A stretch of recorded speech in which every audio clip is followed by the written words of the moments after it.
Hello guys, in this video I will talk about DC power supplies and I will try to show you how to use it, and I will mention about its properties, and at the end of the video I will make two experiments.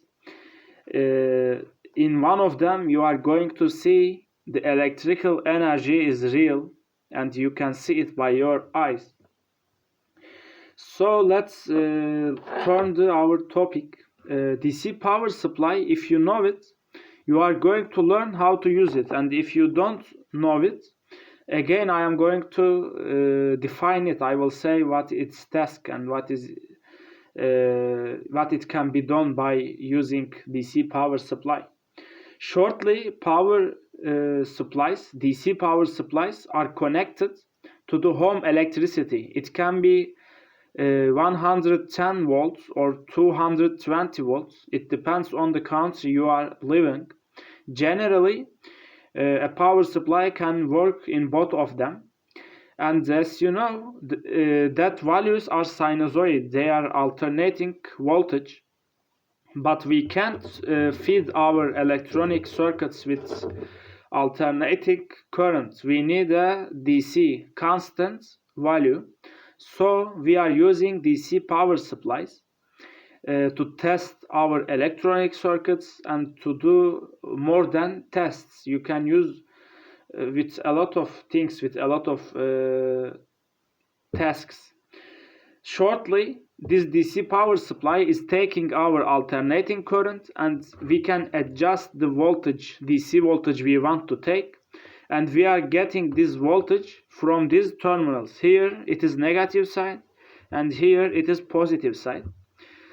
Now I will plug, as you see it is normal plug. I am going to plug it to my socket and I am going to turn it on.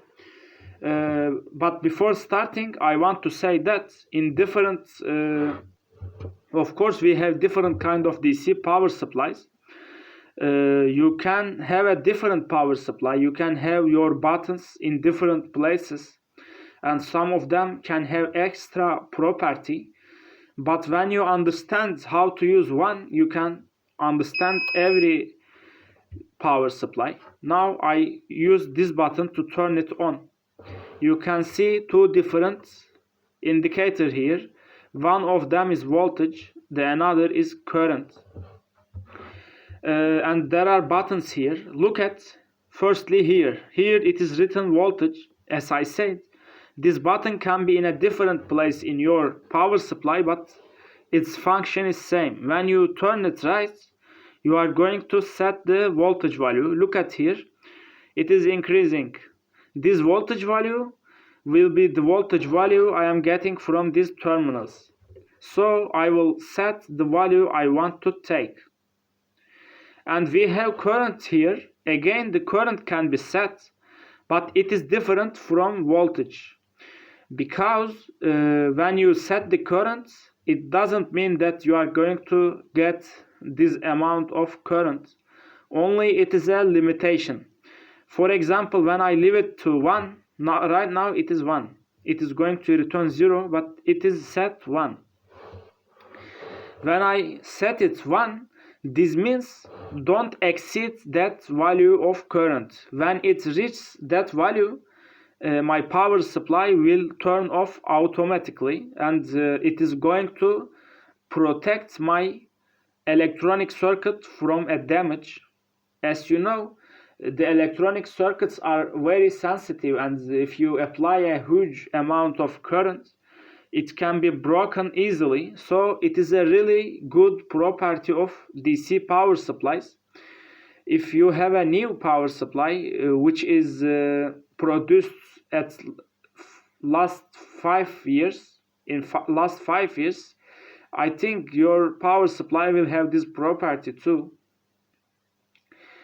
So now I am going to make the experiments. As I said, I have here two terminals. The black to black means black to negative and the red to positive. Now I am ready to take from this the output voltage. Firstly, I have a resistor which have the value of 82 ohm. Here you can see the resistance. Now I am going to connect it to my cable. I connect it. In my first experiment, I will try to show how this power supply can protect my circuit from damage, as I mentioned. Look at here. Now I will set my current limitation so low.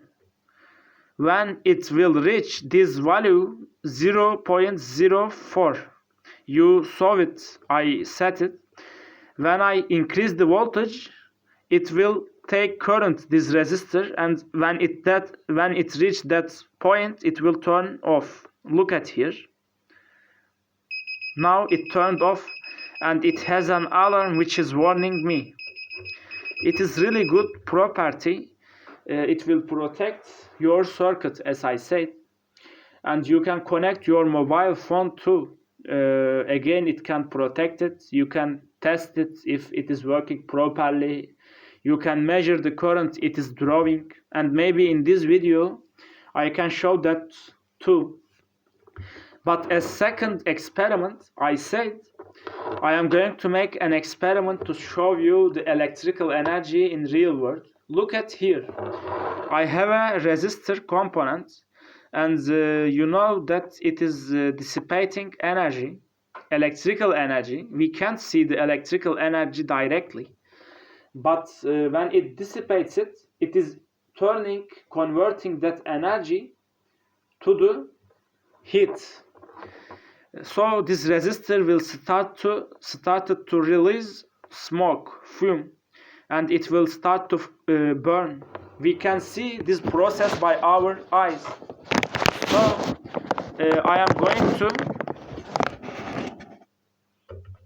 increase the limitation to make it not to turn off, because I want a high current. Now I will set the voltage value 15 volts, and my resistor has the resistance of 82. So according to Ohm law, we should have a good amount of current. Now I am going to increase, as I said, and we need to see smoke coming out of this resistor, and I think it is clear, it is visible, and it will start to burn at the end. As you see, it is our electrical energy, and we can see this electrical energy in real world. Now, as you see, the current is decreasing because I burnt my resistance, so it is not usable anymore. You can't use it. And it was my second experiment. My experiments are over, and I said I want to show you how to connect your phone. When you can connect it to 5 volt. When you set it 5 volt, you can make the current limitation like that. After that, maybe it is not healthy for your phone, but again, until 2 ampere it is good. And I have a probe like that. It is actually suitable for my phone, and you can have it. If you don't have, you can buy it. After that, you can use for a lot of kind of things, and of course I have different kind of probes here. Shortly, the DC power supply is working like that, and you can use it like that. Its properties are like that in every power supply, but as I said, the power supply can change. For example, some power supplies are giving up to 30 volts or up to 60 volts. Mine is giving me up to 15 volts, and the current is 2 ampere. But as I said, in every power supply you can use these properties, Generally, the current is limitation, and you are setting the voltage and taking from the probes like that. And it is protecting your circuit, as I said. And you can use these power supplies with every electronic circuit. This video is over. If you liked our channel, please don't forget to subscribe it, and see you in the next video.